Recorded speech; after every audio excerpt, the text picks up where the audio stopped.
ถยนต์ Leopard Type 7 មានបំពាក់មកជាមួយនឹងយ៉ានកង់ទំហំ20 inch ហើយមានភ្ជាប់ជាមួយនឹង LiDAR ដែលជាប្រព័ន្ធសុវត្ថិភាពអាចចាប់បានស្លាកសញ្ញាចរាចរណ៍ភ្លើង stop និងគន្លងផ្លូវបានច្បាស់ល្អ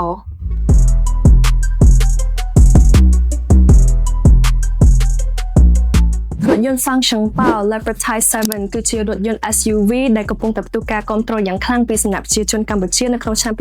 2026ហើយរថយន្តមួយប្រភេទនេះដែរគឺជារថយន្តដែលកំពុងតែលក់ដាច់ខ្លាំងនៅ Showroom Deluxe Auto បើនិយាយពី stock វិញគឺយកមកអស់តែម្ដង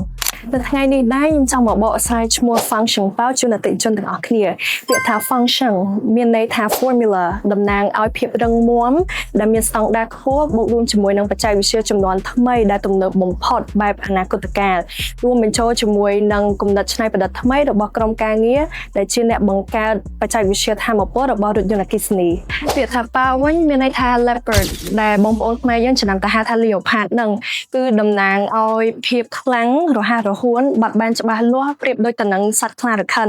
ហើយមានថាមពលខ្លាំងសម្រាប់ការប្រើប្រាស់ក្នុងស្ថានភាពផ្លូវ off-road ផងដែរបើកលេចមើលផ្នែកខាងក្រៅនៃរថយន្ត Leopard Type 7 ឃើញថារថយន្តនេះមានរូបរាងខ្ពស់ធំហាប់ខ្លាំងមែនតើហើយអ្វីដែលពិសេសនោះគឺរថយន្ត Leopard Type 7 ហ្នឹងជាលក្ខណៈ plug-in hybrid ដែលអាចប្រើប្រាស់បានទាំងសាំងទាំងអគ្គិសនីសម្រាប់រថយន្ត Leopard Type 7 មានបំពាក់មកជាមួយនឹង motor ចំនួន2មុខក្រោយជាប្រភេទ 4-wheel drive ដែលមានន័យថាកង់ទាំង4ហ្នឹងវិលដំណើរគ្នាដែលជួយឲ្យឡានមានសន្ទុះស្ទុះខ្លាំងមែនតើហើយអ្វីដែលពិសេសមួយទៀតនោះគឺរថយន្ត Leopard Type 7 ហ្នឹងបើសិនជាសាកថ្មពេញឬក៏សាំងពេញ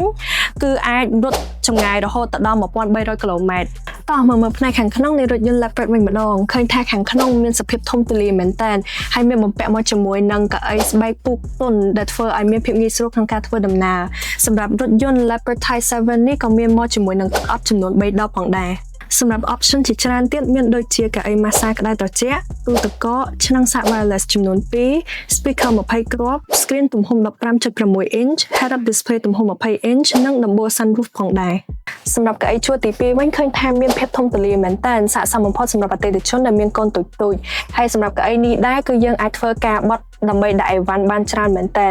បើនិយាយពីផ្នែកខាងក្រោយវិញគឺមានមកជាមួយនឹងប្រអប់សម្រាប់ដាក់អីវ៉ាន់មួយផងដែររថយន្ត Leopard Type 7 មានបំពាក់មកជាមួយនឹងយ៉ានកង់ទំហំ20 inch ហើយមានភ្ជាប់ជាមួយនឹង LiDAR ដែលជាប្រព័ន្ធសុវត្ថិភាពអាចចាប់បានស្លាកសញ្ញាចរាចរណ៍ភ្លើង stop និងគន្លងផ្លូវបានច្បាស់ល្អហើយរថយន្តនេះដែរក៏មានភ្ជាប់ជាមួយនឹងកាមេរ៉ា13គ្រាប់ auto parking ហើយនិង sensor ចំនួន12គ្រាប់សម្រាប់អតិថិជនដែលកំពុងតែមានតម្រូវការឡាន SUV ដែលអាចសន្សំសំចៃបានច្រើនអាចមកមើលផ្ទាល់នៅ Showroom Deluxe Auto ដែលឥឡូវនេះកំពុងតែមាននៅក្នុង stock ស្រាប់តែម្ដងហើយមានធានាជូនរហូតដល់2ឆ្នាំសម្រាប់ព័ត៌មានបន្ថែមអាចតាក់ទងទៅកាន់លេខទូរស័ព្ទខាងក្រោមជាចុងក្រោយសូមអរគុណសូមជម្រាបលា